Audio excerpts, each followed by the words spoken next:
We're talking The Wild Duck today with The Nancy. Wild Duck. With Wild Nancy. Wow, let's not even go there. All right, let's get wild. Let's your, get wild. Your papers are falling sorry. all over the place. See, it's out of control look at already. The program. Ooh, I know that's Lonnie's thing, so I won't do it. So I saw The Wild Duck at Point Park. I believe it runs through the 22nd. It is directed by Shirley Tannenbaum. And it's a show that, if you don't know classic theater, Ibsen and, Arthur Miller and all that kind of, it's a tough, difficult show. Yeah. It's not like, oh, let's laugh. Although I laughed a lot and felt sort of... Were you the only one? No, I wasn't the only one, but I did ask another actor that I knew that was there, is this funny at times? Because I was laughing. And then I researched it because that's my new thing. And it's technically called a tragic comedy. Okay. Because it's tragic, but there are funny elements. And so the basic story, which is really layer upon layer upon layer, it basically involves a father whose son is upset about lies, and then there's more skeletons revealed, and then his friend has some secrets, and it's secret upon lie upon skeleton. It's just layers and layers all around this duck that the man is keeping in his attic that has been injured, that he and his daughter are healing. Very, very complicated. I mean, just to read the synopsis of the plot is like 4 paragraphs long. But it's a classic piece of theater in that it's Ibsen, so you expect it to be multi-layered, and the fundamental story is we all live with our own life lie. Your story. We all have ducks in the attic. We all have ducks in our attic, and some aren't wild. But I thought that there was a couple of things that were pretty amazing. The set, it was in a very small space. It was in the downstairs theater at Point Park, which is very small. The set was amazing. I mean, it looked like something out of an old country house in Norway. It was beautiful. The scene changes were... the one character is a photographer, and there's scene changes where these beautiful images come across and photographs come across. And I was thinking about photographs even. They're a moment that is probably a lie. You see people's perfect pictures and you're like, that's true, that's life. It's just this moment in time captured. Right, so they didn't have selfie sticks then. Right, and you don't know how miserable they actually are. And you don't. And people put on, that there's a quote that Relling, one of the characters, says, and I'm going to quote it so I don't mess it up.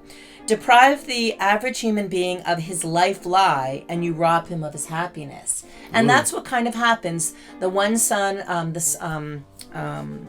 Whirls, comes in and reveals this lie to his friend Echtel, the young Echtel. And not only do lives change, but you ruin someone's life when sometimes lies are good to keep. Secrets are good to keep. And when you tell someone that their life's lie is a lie. So it's so deep and so many layers, and you don't know who to root for, and then somebody else comes out. It's melodramatic at times. It's really beautiful that way. But let me say the 4 performances that I enjoyed tremendously.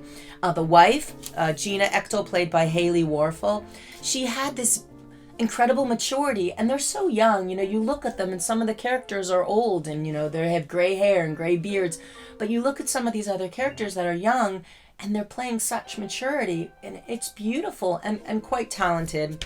That young lady, Hedvig, which is the daughter, she's supposed to be 14. This girl looked 14. Now I think she's a senior, but she was wonderful. Playing Ashley Ball. Relling, played by Connor Galuli.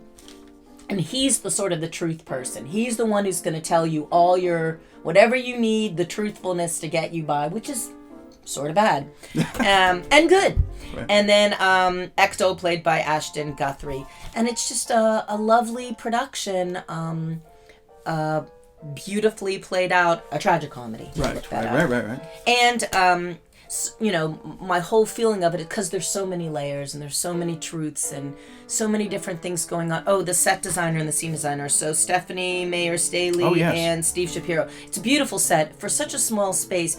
You believe they're in this dining room and this party in the beginning, and then it's a house later on, and then when they show the attic, they have this sliding door and it's lit really well and the sounds are beautiful. They really use the space. You felt it was an intimate production, but you didn't feel that it was you were confined and it was negative. It was this beautiful use of the space, set, and sound, and costume, and direction.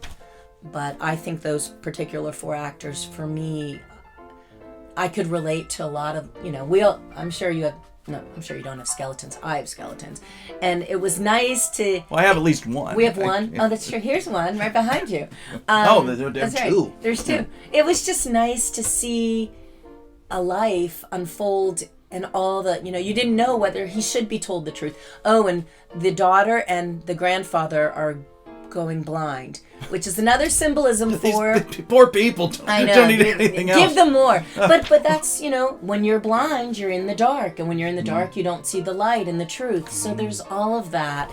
It's just so many layers. I could talk for 20 minutes about all the layers. But in general, it's just a brave and solid production that you should go see just because it's classic and it's done very well at Point Park University. To see life lies that are more deceptive than your own. Right.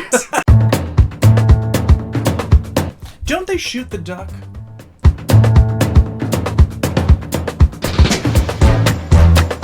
Have you heard of this turducken thing? It's turkey. It's a turkey stuffed with a chicken stuffed with a duck, or maybe it's turkey stuffed with a duck stuffed with a chicken.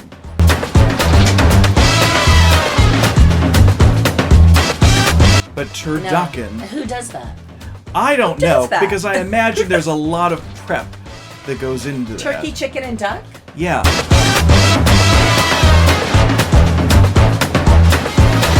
Look it up. Turducken is a thing. Okay. And people do it for Thanksgiving. Oh. Or just to be extravagant. I don't know.